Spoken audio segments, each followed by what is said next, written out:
All right, so this is circuits 2. I have already set up our course's Moodle page for all of our class meetings and all that kind of good stuff. So I just want to make sure that everybody's familiar with navigating this before we jump into things. So on the left-hand side, I have created a link for every single class meeting. It's at these links that I will post the videos after I edit them and all that kind of good stuff.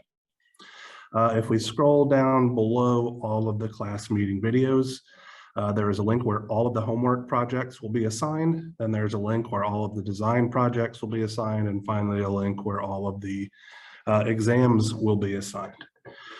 So everything that you'll need for this class will be posted in this Moodle.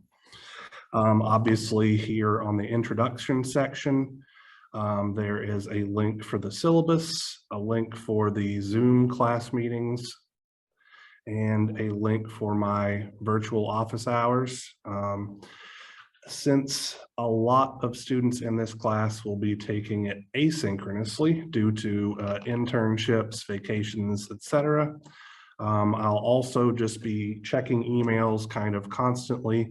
And I'm happy to answer any questions that you send me outside of those office hours. Those are just the hours that I have set aside specifically to pop on Zoom and talk to people if they want to do that. So let's look at our syllabus here briefly. I am Dr. Matthew Hartman. My office is here in Nefkin Hall, room 211 for the few of you who are physically on campus. I've provided my email address and my office phone number. Since I'm already recording everything over Zoom and putting all the videos on Moodle, the emergency class disruption policy doesn't really mean anything.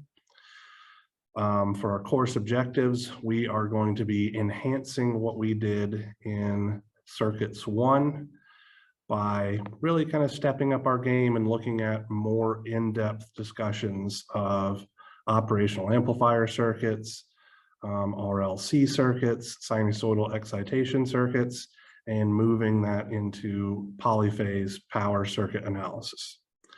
The textbook for this course is officially Engineering Circuit Analysis 9th edition by Height, Kimmerly, and Durbin.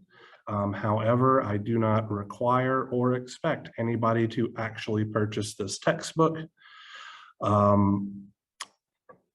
post all of my lectures and all that kind of good stuff online.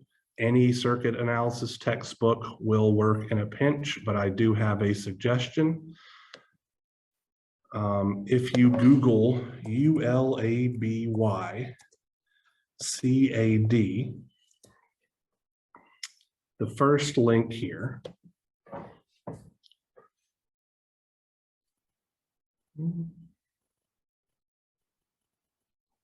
I wonder why University of Michigan's website is giving me this garbage.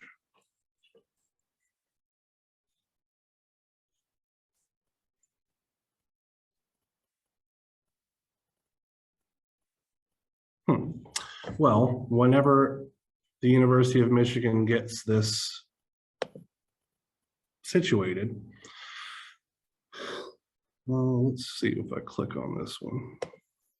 Still the same thing. Okay, well, there is a textbook here, Circuit Analysis and Design, that was written by Fawaz Ulabi, Cynthia First, and Michael Maharbis, and they were generous enough to allow any student to download this textbook completely for free. In my opinion, it is a very, very good textbook. It has a very good discussion on some of the topics that we're going to be talking about in this class. A couple of other places it's not as great, which is why I tend to use a multitude of textbooks. But in a pinch, this is a freely available, very good circuit analysis textbook that you can use to supplement what we're talking about in this class. All right, regarding disability disclosures, classroom accommodations don't really make a whole heck of a lot of sense. Testing accommodations also won't make a whole heck of a lot of sense, and we'll talk about that in a few minutes. Regarding the class attendance, officially, the stuff from the Louisiana Tech Bulletin, unofficially, since we're in such an odd modality wherein some students are taking the class physically, some are taking it synchronously online, and some are taking it asynchronously online. Just show up when you can, I guess. Regarding academic misconduct, there's not going to be a lot of opportunity for behavioral issues since the overwhelming majority of students won't physically be near each other.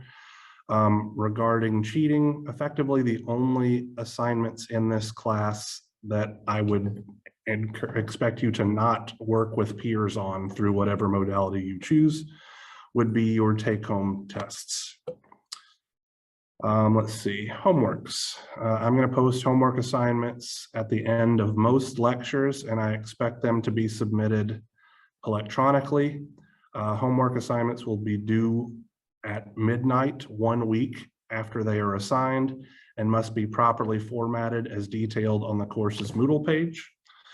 So what I mean by that specifically is if we go down here to the homework section, I have a file labeled homework formatting example.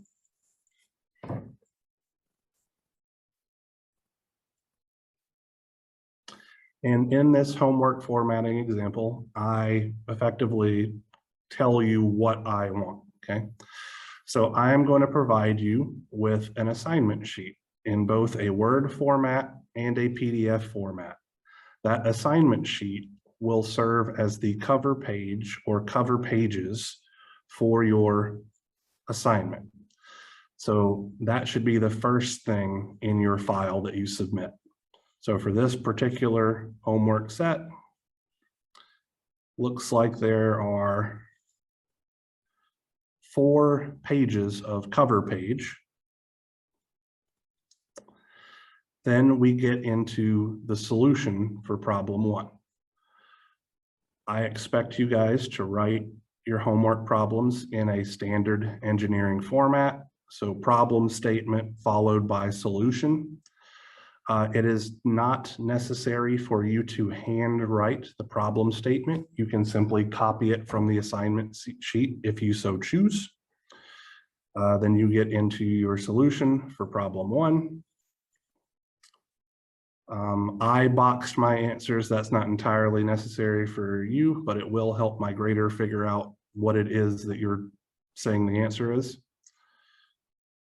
And then following all of the handwritten work for problem 1, if you need to use a computer algebra tool like MathCAD to solve the problem, I expect you to show me your work in MathCAD.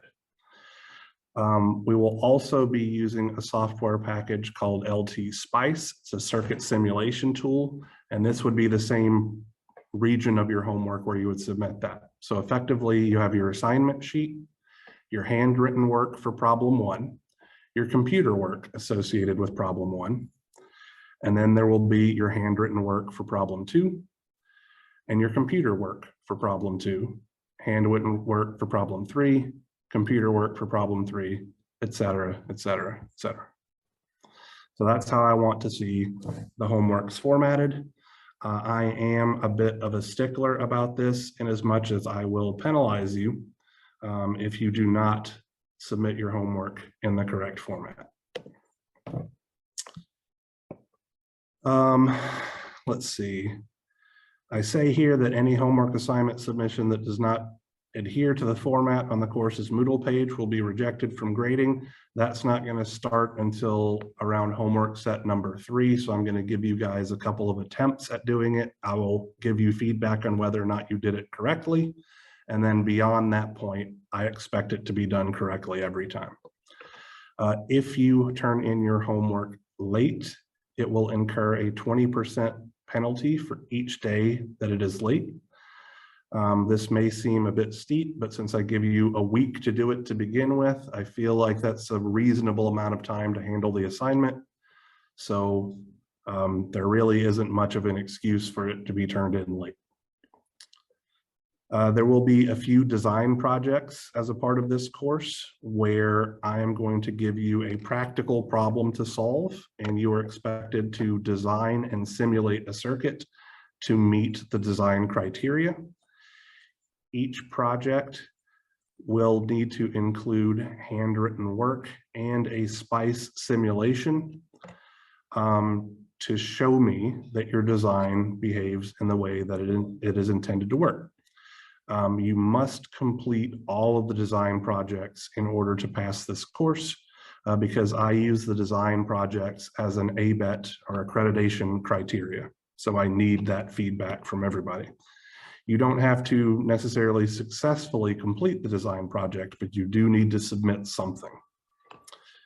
All right. Regarding exams, there are 4 exams that are given during this class. The exams will be open book and open notes. They will be take-home tests, effectively. I say here that no makeup exams will be permitted, and I'll explain why shortly.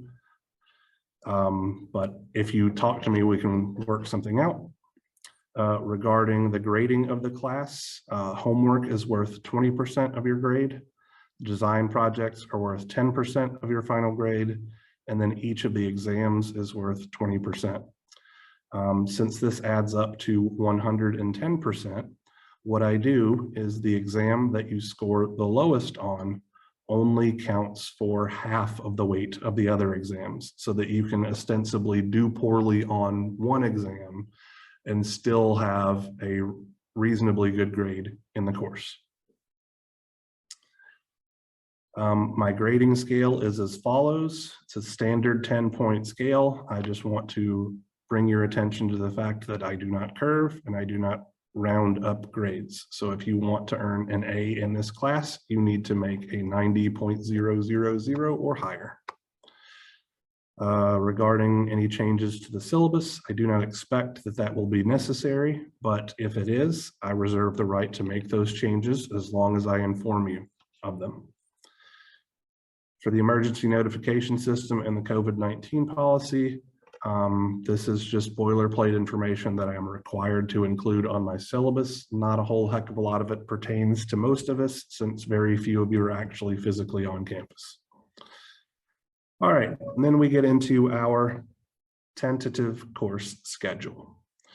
So I've broken things down essentially into 4 modules or sections, the first being op-amps, the second being transient analysis of RLC circuits, the third being steady state sinusoidal analysis with a little appendix of filters, and the fourth being 3-phase circuits. Each of these sections has its own test associated with it, and it is my intention to do things a little bit differently this quarter than I have done in the past due to our strange modality. So typically speaking, what I would do would be after we wrap things up, so for a normal quarter, after we wrap things up for a particular section, I would give an in-class portion of a test and then also assign the students a take-home portion. Since so many people are physically not going to be here, we're only dealing with take-home portions for these exams. And so what I'm going to do is this weekend, I'm going to write exam 1, and then I'm going to have that posted to Moodle prior to us even beginning our op-amp section. And the expectation is that by the time we wrap up our op-amp section, or one class meeting after we wrap up our op-amp section actually, you should have completed your test. So you will have the entire duration of the time we're working on op-amps to work on the op-amp portion of the test. You will have the entire duration of when we're talking about transient analysis to work on the transient analysis test, and so forth. So effectively, you'll be getting about 2 to 2.5 weeks to work on each of the exams. but you're expected to do that concurrently while you're learning the material, not after you've had everything delivered to you. The exams will be covering all of the material, so there should be some portion of problems that you can work on after our first real lecture on Monday. Does that sound like a reasonable way to approach the exams for this class? Let's start there. So Rajan, who is physically here, is giving me a thumbs up. Matthew LeBlanc says yes. 2 out of the 3 people that are here. Seems good to me. All right. So other than talking about the syllabus today and mentioning that I expect you guys to use MathCAD, I want to do a little bit of circuit simulation to introduce you to the concept. So if we click on the class meeting number 1 link, there are several links here. The one in the top left corner says LT Spice XVII, and that directs you to download our circuit simulation software, LT Spice. Then to the right of that link is a brief overview of the software. And then to right of that link is a few tutorials for the software. We are going to use LT Spice a lot in this class to simulate circuits. So I want to get you guys familiar with it as soon as possible. On the bottom row here is a link to MathCAD Prime. As Louisiana Tech students, we all have access to this program for free. So all you need to do is click on this link, and then I've provided the login credentials below. So the login name is MathCAD, and the password is Bulldogs, where the lowercase L's are replaced with the number 1. And so here's where you'll find effectively all of the software that you'll need to be successful in this class. Okay. So I'm going to minimize this window. And what we're going to do, just very briefly here, is work a simple problem using nodal analysis, because that's a circuit analysis technique that I find that many of my students struggle with. And then we are going to simulate that circuit and see how the circuit simulation tool generates its results. Let's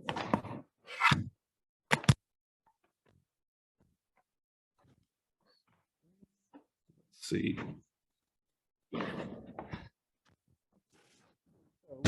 Our circuit of interest for this particular meeting will be this guy.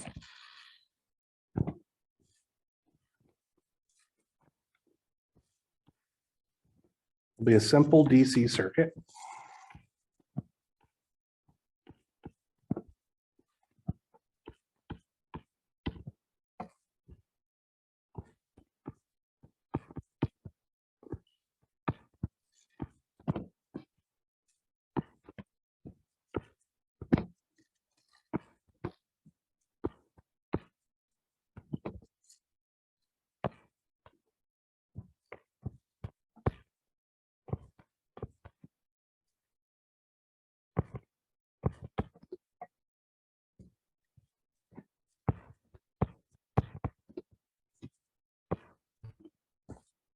Containing a dependent source.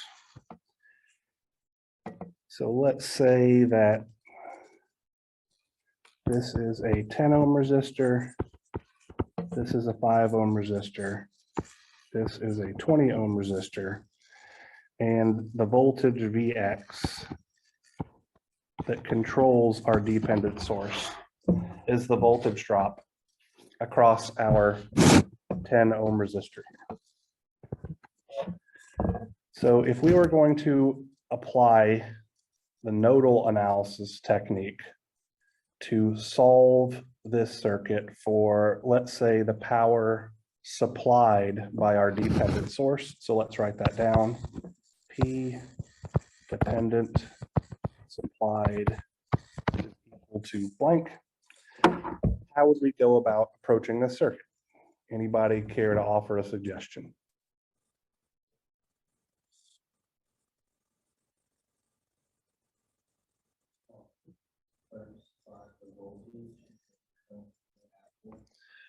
Right, but how do we start any nodal analysis problem? So pardon? Identify our nodes. Yeah, absolutely. So let's just go through the simple steps of identifying our nodes. So we have a node over here on the left.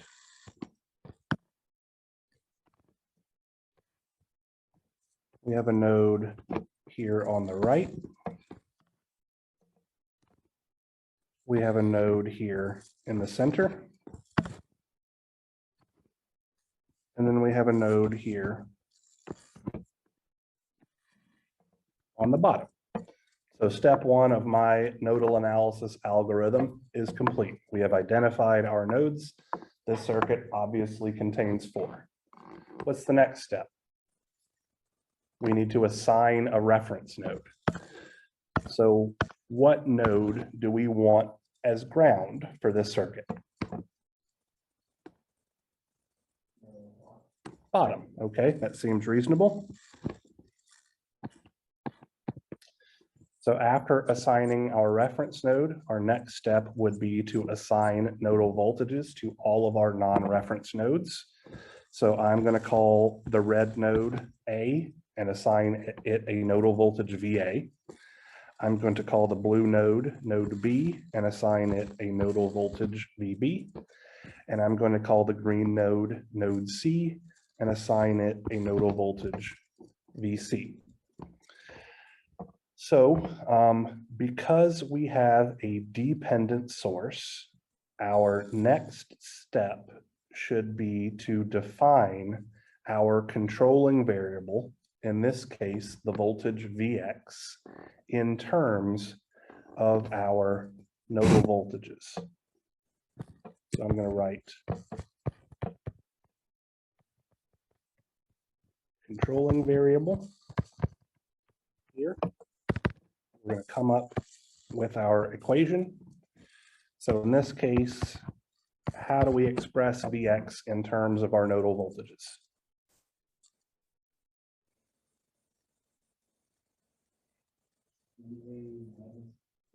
VA minus VB, absolutely correct. So it's always the nodal voltage associated with the positive polarity terminal minus the nodal voltage associated with the negative polarity terminal. All right, we have 2 voltage sources, so we need to write 2 voltage relationship equations as well.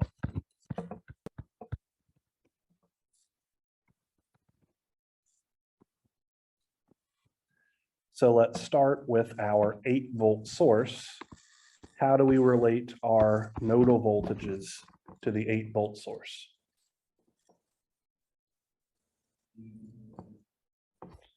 Eight volts is exactly equal to VB, absolutely correct.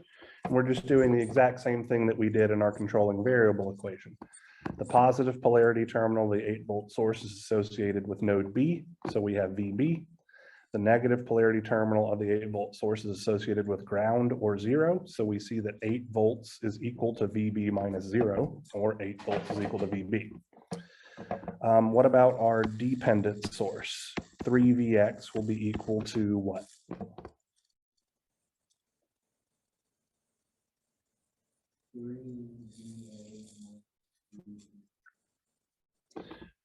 All right, so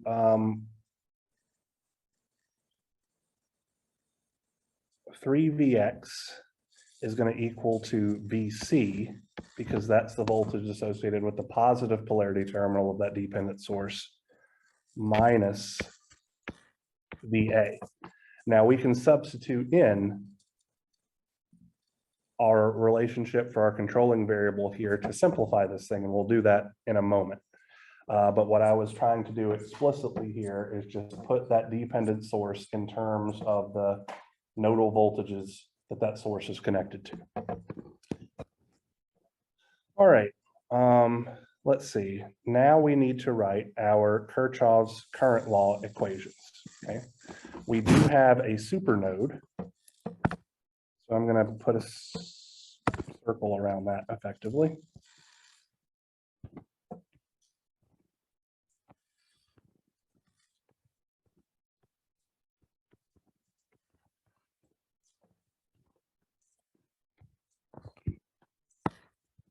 So here is a supernode.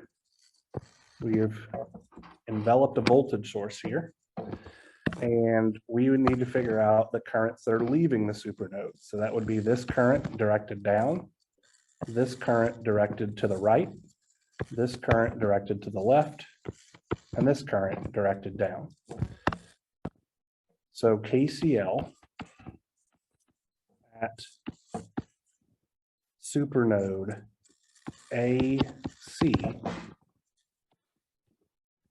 is going to look like -4 amps plus VA minus VB over 10 ohms plus VC minus VB over 5 ohms plus VC over 20 ohms is equal to 0.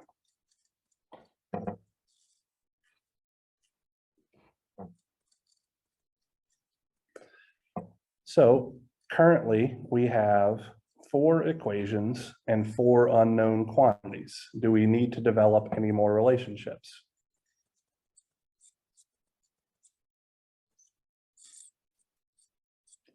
So we do not, okay? We never write Kirchhoff's current law equations for our ground or reference node, and we do not have to write Kirchhoff's current law equations for a supernode, which contains our reference, which is what we have right here. Right, so anytime we have a voltage source, we have a supernode. But if the supernode contains our reference, we don't write a KCL equation. So we have a system of 4 equations and 4 unknowns. So let's take a few moments here to solve.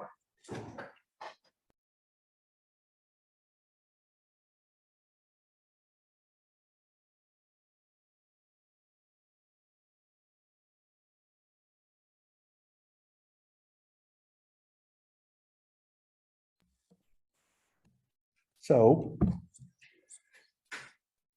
I'm solving this circuit using a TI-36 calculator, which is only capable of solving a 3x3 system of equations. So I'm going to have to do a little bit of substitution here. So the first equation that I have, or the first equation that I'm going to put into my calculator, is this voltage relationship equation.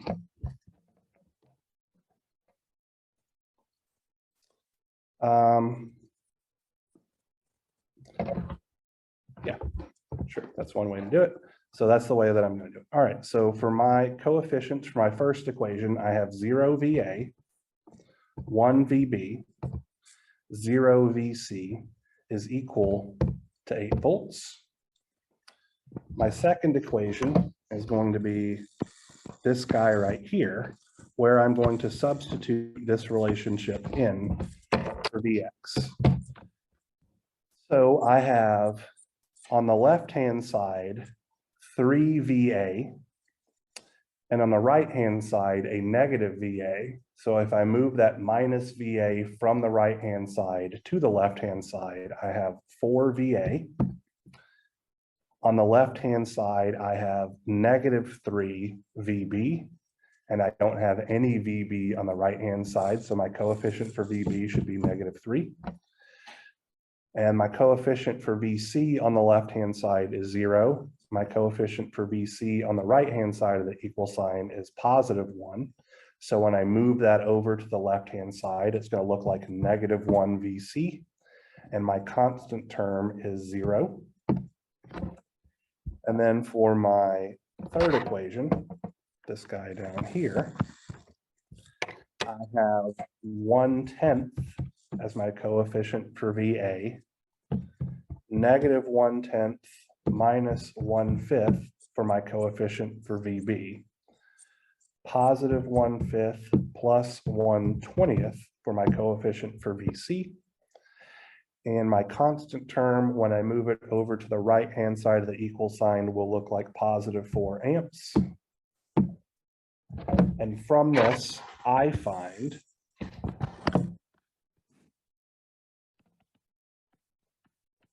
that VA is equal to 124 over 11 volts, or 11.273 volts. VB is 8 volts. And VC is 232 over 11 volts, or 21.091. Did anybody else get similar results? All right. So we have performed our nodal analysis. Now let's scroll back up here and try to recall what it is that we're actually trying to determine. What we are trying to determine is the power that is supplied by our dependent source. So I'm going to erase a little bit of what I've drawn here, just because the figure is getting a little too busy for my tastes.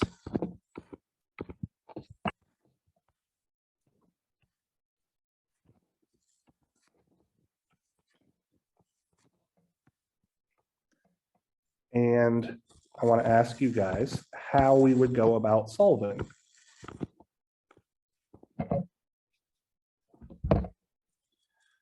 For the power supplied by our dependent source.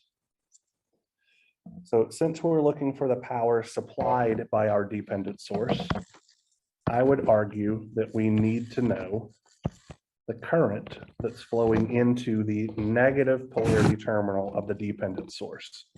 I'm going to call this I dependent. And scrolling down here, we could say that P dependent supplied is the voltage drop across our source, 3Vx, times the current I've labeled I dependent. Anybody have a problem with that? All right. So 3 times Vx is simply 3 times VA minus VC.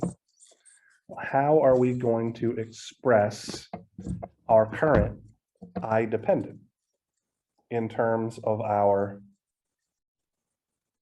nodal voltages?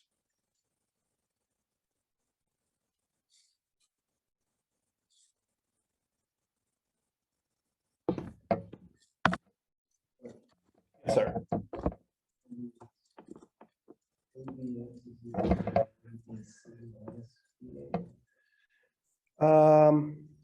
Yeah, actually, I see that I've made a mistake here that nobody called me on that might have messed up some things. So let's take a look at that real quick here.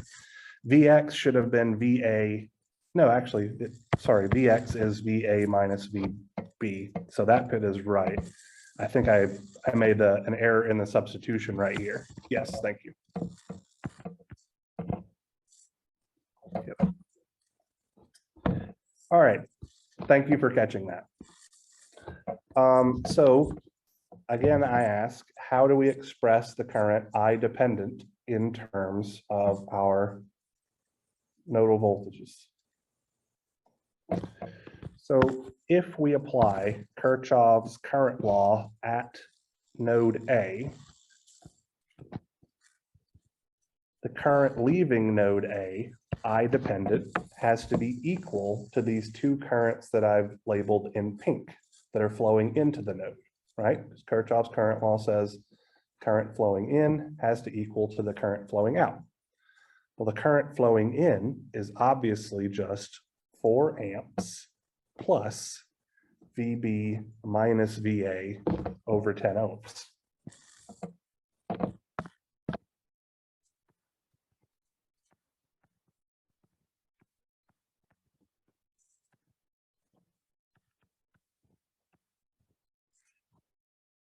We now have enough information to get a numerical example.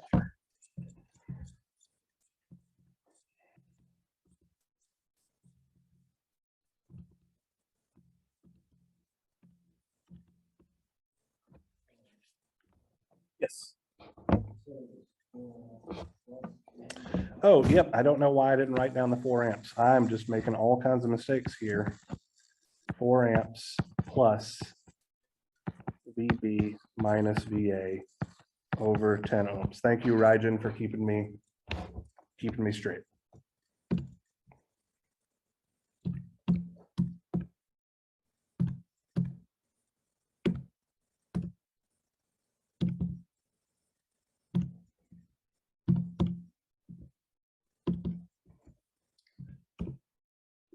All right, so when I substitute in my values for VA and VB into this expression, I get a power of 21,816 over 605 watts, which is the same as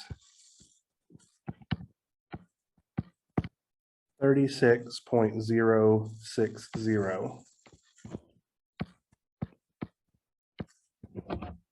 watts. So I'm going to pop up to my office real quick to grab a mouse because I forgot to bring one down here. So while I do that, for those of you who haven't already done so, please take the next few minutes to download the software package LT Spice.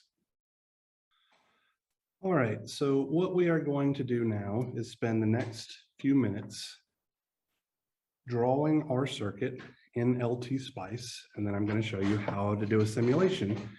And we are going to check the results of our analytical solution.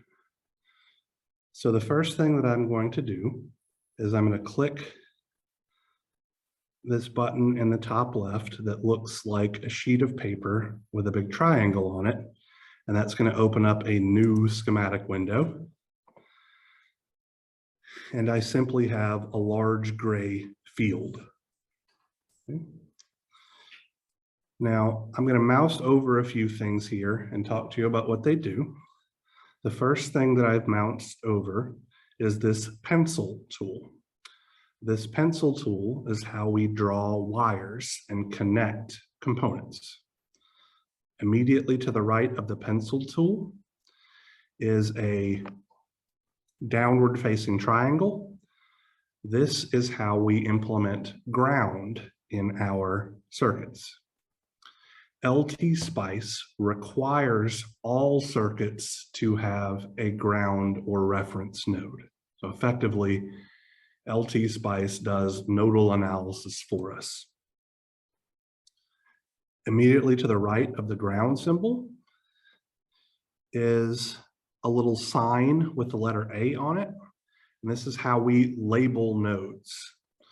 So LT Spice will label nodes by default. This is how we give nodes specific names. To the right of the label node tool is a resistor tool. So this is how we can add resistors to our schematic directly. To the right of the resistor is the capacitor tool. To the right of the capacitor tool is the inductor tool. To the right of the inductor tool is the diode tool. And then to the right of the diode tool is the component tool. And the component tool allows us to put any type of circuit element on our schematic, right? So this is what we're going to use to implement voltage sources, current sources, operational amplifiers, all kinds of different things. So you can do transistors, all kinds of good stuff. We're, for this class, going to be restrained to voltage sources, current sources, dependent sources, and op amps. So let's start by putting our current source in. So if I type in current, it gives me a current source. I'm going to press OK. And the current source direction is default down. Because the current source in our circuit is up, what I'm going to do is rotate this by 90 degrees twice. And I rotate by pressing Control R. So Control R once turns it to the left, Control R a second time makes my current source in the direction that I want it to be. And I simply click on the gray field and it places it. And now it's asking me if I want to place another one. Since I only had that single current source, I'm going to press Escape to get out of this tool. Now we need to define our current source. So what I'm going to do is I'm going to right click when I have my mouse over the current source icon, and it brings up this window. Since this is a DC current source, we're simply going to put in its value, but I want to show you something briefly here. If we click on the Advanced tab, this is how we can turn our current source into a pulse current source. So effectively, we can make it a square wave where we define the size of the pulses. We can make it a sinusoidal current source. We can make it an exponential current source, or I don't remember what SFFM stands for.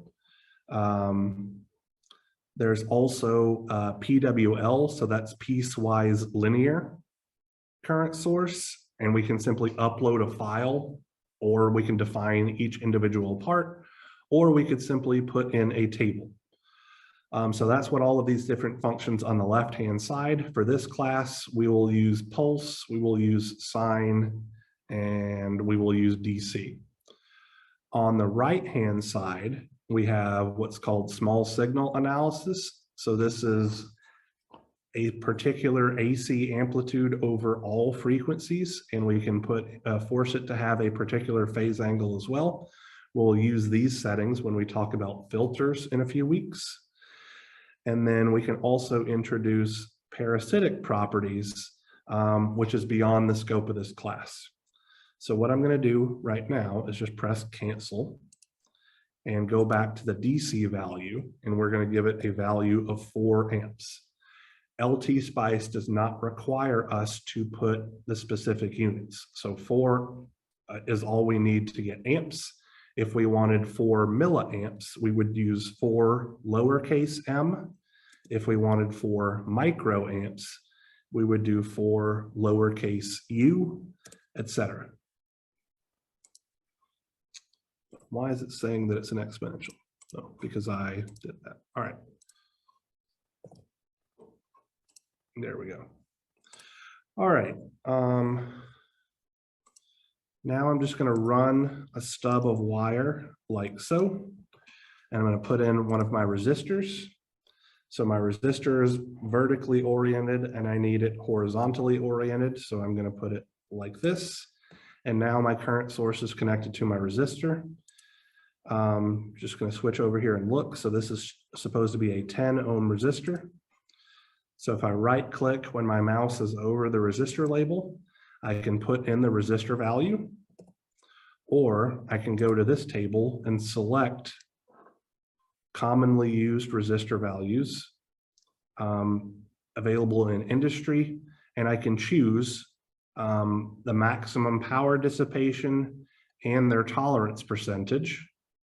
If I cancel this out, I can also put in manually a tolerance percentage and a power rating.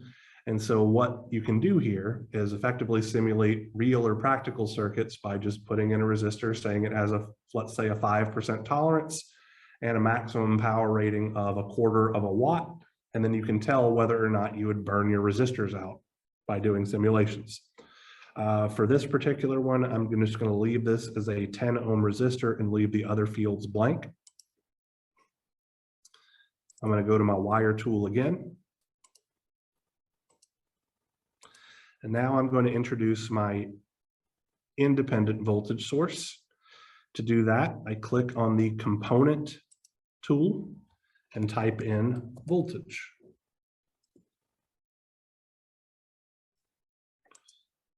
This is supposed to be an 8-volt source, so I simply right-click and give it a DC value of 8 volts.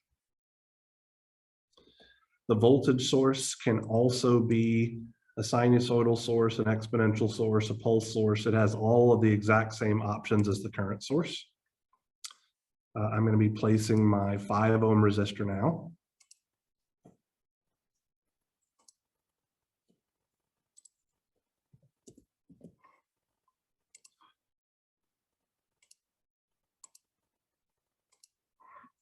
And I'm going to place my 20 ohm resistor over here to the right. I'm going to wire up my bottom node. And I always like to give myself a little stub of wire to connect my ground node to. Rarely, LT Spice will hiccup and give you erroneous results if you don't include that stub. So I've gotten in the practice of always including it. I'm going to shrink things down a little bit here. And I'm going to wire up my dependent source at the top of my circuit. So I've just dragged a wire all the way across. All right, so LT Spice doesn't have, so let me rephrase this. In our Circuits 1 classes, we learned about dependent sources where we had options like a voltage controlled voltage source, a current controlled voltage source, a current controlled current source, and a voltage controlled current source. LT Spice does not call these sources dependent sources. It calls them behavioral sources.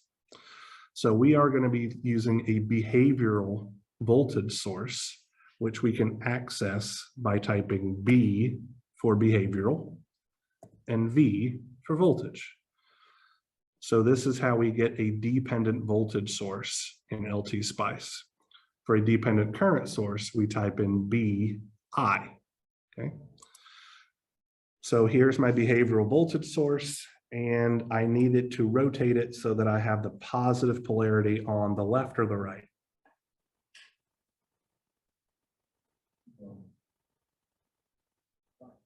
The right. Okay. Let's just double check here. Yes, positive polarity on the right. Okay. All right. So what this behavioral voltage source does is it outputs a voltage V that is equal to a mathematical function that we get to define. We will do that definition in just a moment, but before we do that, I want to label our nodes, okay? So I'm going to use this label node tool, and I'm just going to call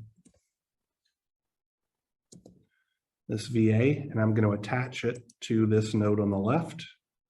I'm going to label our node in the middle, VB, and I'm going to attach it to the node in the center, and I'm going to label our node on the right, VC, like so. All right, and now I'm going to right-click here where it has F open parentheses dot dot dot. Effectively, I'm going to edit this equation. And so what I'm going to change it to is I'm going to delete the F open parentheses dot dot dot. And I'm going to say that this is 3 multiplied by open parentheses, the voltage V at node VA minus the voltage V open parentheses, at node VB. I cannot simply define Vx. So I have to include that Vx definition here inside my behavioral voltage source.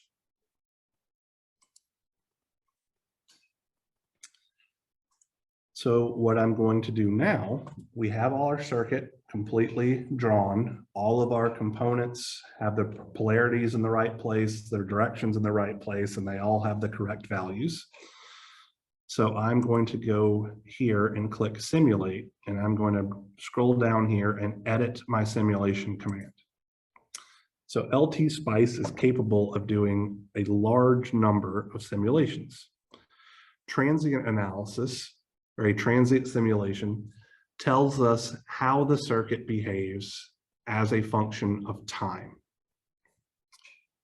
AC analysis tells us how the circuit behaves as a function of frequency. A DC sweep allows us to determine the DC operating point of a circuit while changing our DC sources. We have a noise analysis, and we have a DC transfer function used largely for amplifier design. And then finally, we have a DC operating point analysis. Since this is a DC circuit, this is the type of analysis that we are going to do.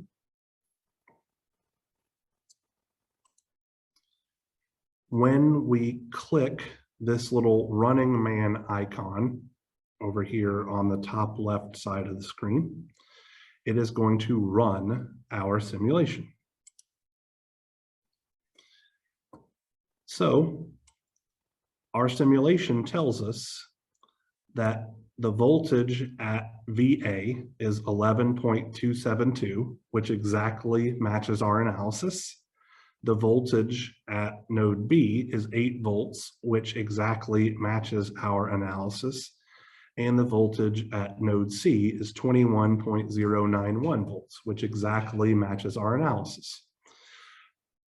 All of these other pieces of information are the currents flowing through our various elements. So we could use these to determine the power. But if I close out this window that gave us the results of our operating point analysis, if I mouse over my behavioral voltage source, and we look at the bottom left-hand corner of the screen, right here it says, for me, right-click to edit B1, then it says DC operating point, the current flowing through behavioral source B1, is negative 3.67 and change amperes. And then it says the dissipation is negative 36.0595 watts. So it is our behavioral voltage source is absorbing negative 36.06 watts, or it is supplying positive 36.060 watts. So it exactly matches our simulation. If we mouse over any circuit element, it will tell us the current that is flowing through that circuit element. And if we mouse over any node, it will tell us the voltage at that node. So all of our quantities of interest are kind of saved on our schematic after we run a DC operating point analysis. We can determine all of our powers, all of our voltages, and all of our currents simply by mousing over the appropriate region of the schematic. So this is a DC operating point analysis, and I would encourage you guys to use the weekend to kind of play around with LT Spice a little bit and explore its capabilities. That's all that I have prepared for today's lecture. So if you have any questions, I would be happy to answer them. If not, I hope you have a great weekend, and I'll see you on Monday morning. Let's see what's going on in the chat. will LT Spice always report the absorbed power? I believe so. Yeah, so it lists everything in terms of the amount of power dissipated, which is the same as the absorbed power. So if we mouse over all of these quantities, we can see that all of our resistors have positive values, which is what would be expected. This source has a negative value, so it is supplying. This source has a positive value, which means this voltage source is actually absorbing power. And we could easily prove that using a little bit of circuit analysis. Are there any other questions?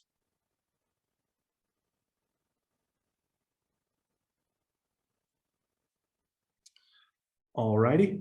Well, thank you all for your time. I will have this video edited and uploaded sometime around noon today, or at least that's my intention. So as I said before, no homework or anything like that for this particular lecture. Just use the weekend to play around with LT Spice and, go out and have fun. Summer's starting up. All right, thank you all.